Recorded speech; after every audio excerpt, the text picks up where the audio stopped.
سخنران دینی هم وقتی میخواهد در جلسه سخنرانی بکند، وقتی که وارد اون جلسه میشود، قبل از ورود به اون جلسه باید این دعا را بخواند. اولا که استغفار بکند، دوما که بگوید اللهم انی اسألک من خیرها و خیر اهلها و اعوذ بک من شرها و شر اهلها.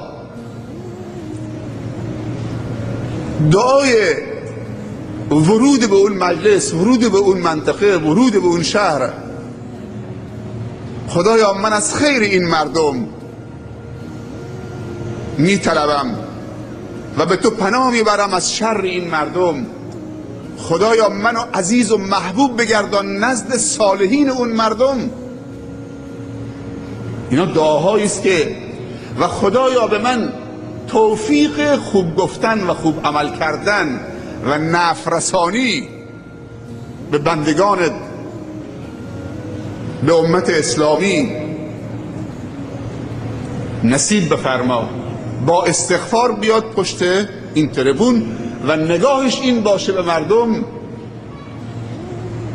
نگاه مثبت و خوب، که مردم پذیرش در اونها هست، مردم دیندارن، مردم میخواهن که تحولاتی در زندگیشون ایجاد بشه. با این نگاه وارد نشه که این مردم آدم نیستن، این مردم همه بی تقوا هستن، آدم بشو نیستن، خوب نمیشن.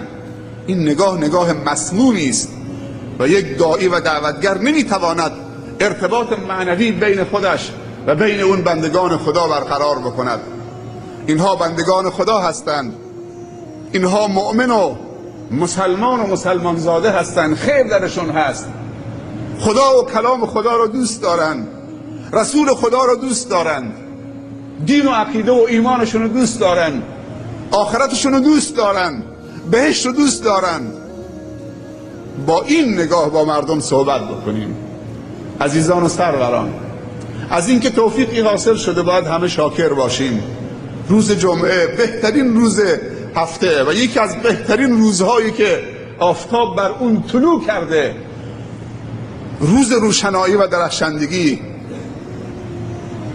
این روزمون رو بدرخشونیم و از این جمعه تا جمعه بعدی توشه بگیریم. پیامبر صلی الله علیه وسلم میفرمایند هر کسی در شب جمعه یا روز جمعه سوره کهف را تلاوت بکند و به معانی اون تدبر بکند و محتوا و پیام اون سوره رو بگیرد و در زندگی عملی کند، خداوند بین دو جمعه او را میدرخشاند، نورانی میکند.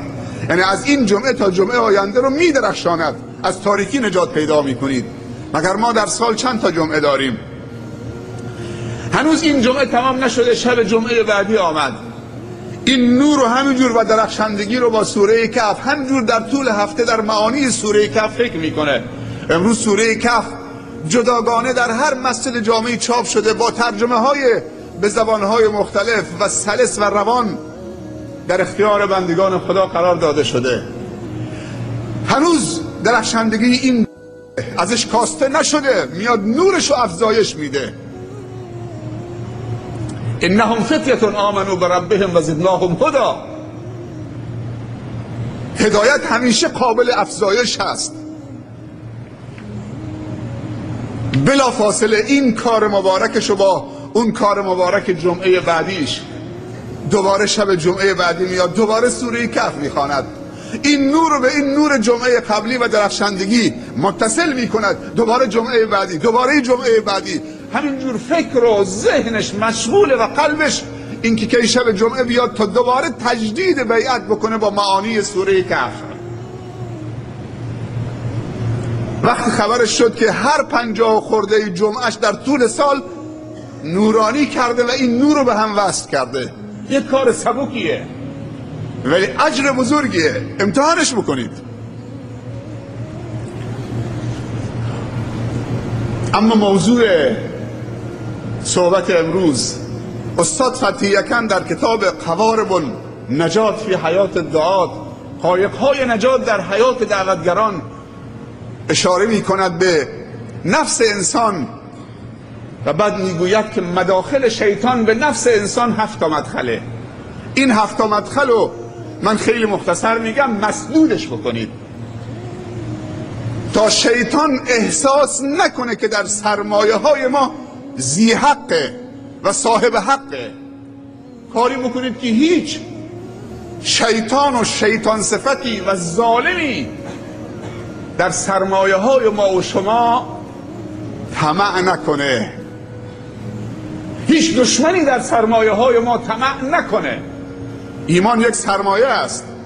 طمع نکنه که وسوسه بشه که بتونه سهمی در ایمان ما داشته باشه و ایمان ما را به یغما ببره، در عقیده ما، در شرف ما، در ناموس ما، در اولاد ما، در مال ما، در دوستان ما، در علمای ما، در زندگی ما، در چشم و دست و پا و گوش و عقل و قلب ما، در نیتهای ما، در تفکرات ما.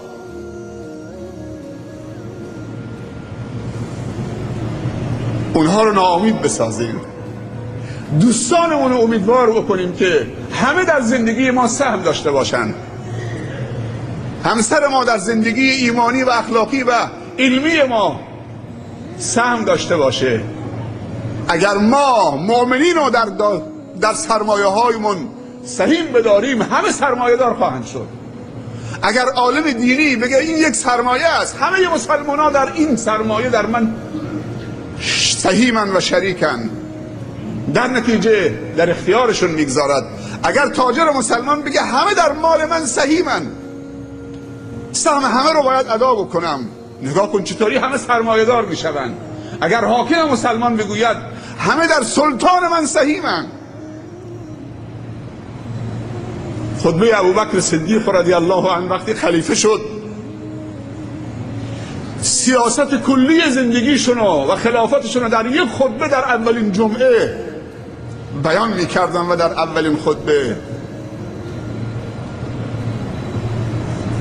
چقدر زیبا و متواضعانه بعد از اینکه حمد و ثنای خدا را میگوید، خطاب به مؤمنین میگوید انی قد ولیت علیکم ولست بخیرکم، من بر شما گمارده شدم، از شما بهتر نیستم. اطیعونی ما اطعت الله فیکم، از من اطاعت کنید اگر دیدی که من اطاعت خدا میکنم. فان عصیت الله فلا طاعت لمخلوق فی معصیت الخالق، اگر دیدی که من منحرف شدم، هیچ طاعتی شما بر من ندارید. طاعت مخلوق در معصیت خالق وجود ندارد. بعد میگه قوی نزد من ضعیفه تا اینکه حق ازش بگیرم. قوی و قدرتمند فکر نکنه چون قوی است مانع این میشه که من حق ضعیف رو ازش نگیرم. قوی نزد من ضعیفه. نباید قوی احساس بکنه که چون قدرت داره و نفوذ داره میتونه خلیفه و حاکم رو بخره و در بی‌عدالتی خلیفه سهمی داشته باشه. اونطوری که امروز در ممالک اسلامی و حکام اسلامی و روابط داریم مشاهده میکنیم، در کل ممالک اسلامی ضوابط از بین رفته، همه روابط جایگزین شده. بعد میگه و ضعیف نزد من قویست تا این که حقش بر بگردونم. سبحان الله، هیچ ضعیفی از من و از سرمایه های من و حمایت من ناامید نمیشه. در وصف حضرت علی رضی الله عنه میگویند که حضرت علی رضی الله عنه یک شخصیتی داشت که هیچ ظالمی در او طمع نکرد و هیچ مظلومی از اون ناامید نشد که اون حامی و ناصر و منتصرش باشه. مسلمان واقعی باید اینطوری باشه. همه برادران و خواهران مسلمان در هر کجای دنیا اگر اینجا به همدیگه دسترسی داریم میتونیم به همدیگه خدمت بکنیم. اونهایی که دسترسی بهشون نداریم در اون گوشه دنیا بازم بهشون دسترسی داریم. اللهم اعز الاسلام والمسلمین و اذل الشرك والمشرکین. اللهم اهد شباب الاسلام والمسلمین. اللهم حتی اونایی که مردن بهشون دسترسی نداریم، خداوند کاری کرده که ما بهشون دسترسی داشته باشیم. اونها هم از سرمایه های ما که دعای خیر است. اللهم اغفر للمسلمین والمسلمات والمؤمنین والمؤمنات الاحیاء منهم والاموات.